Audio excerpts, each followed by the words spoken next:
I'm a student of history, Islamic history especially, was on the Prophet, or Prophet peace be upon him, the state of Medina, which he created. Now, why do I say the state of Medina? Because the state of Medina laid the foundation of one of the greatest civilizations in the history of mankind. The principles that found the foundation of the state of Medina is what for the next 700 years was the greatest civilization on earth. And what were those principles? The state of Medina was founded on incredible principles of justice and humanity. It was the first time a welfare state was made. A state that took responsibility of the weak. What China has done right now. That was the state of Medina, where first time a state took responsible for its poor, its weak, its orphans, its widows. In the state of Medina, the first time pensions were created.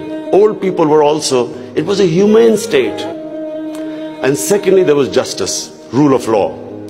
These were the two main things. And the third thing, the Prophet of Islam, peace be upon him, made seeking knowledge a sacred duty. The word was that even if you have to go to China to seek knowledge, you must. Those days going to China meant not coming back. So the emphasis on seeking knowledge. For the next 700 years, all top scientists were Muslims. And that was the state of Medina. It laid that foundation. And then the way minorities, other religious people were treated. The Prophet signed famous, the Misaq-e-Medina. There's still a letter in St. Catherine's Church which was signed with the Christians that your places of worship will be, till the end of time, they will be protected by Muslims. Secondly, that no forcible conversions would be in Islam. Thirdly, the Prophet's last sermon, it is a charter of human rights.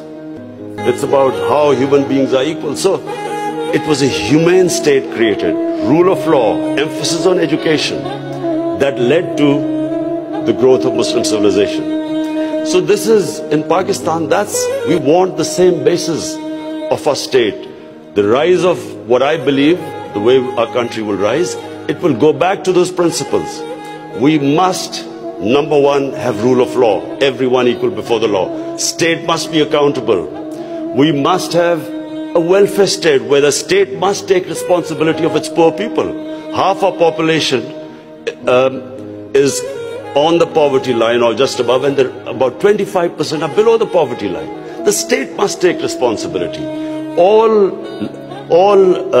policies of the state must be like in China.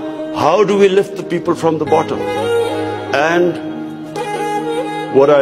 the most important thing is that we must, in Pakistan, start a reform program.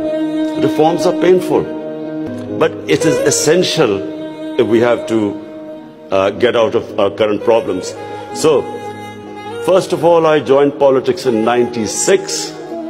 From '96 to 2013, there was a very small party. Most of the time it was one step up and 3 steps down. The first election I contested, we were wiped out. Second election, 5 years later contested, we had only 1 seat.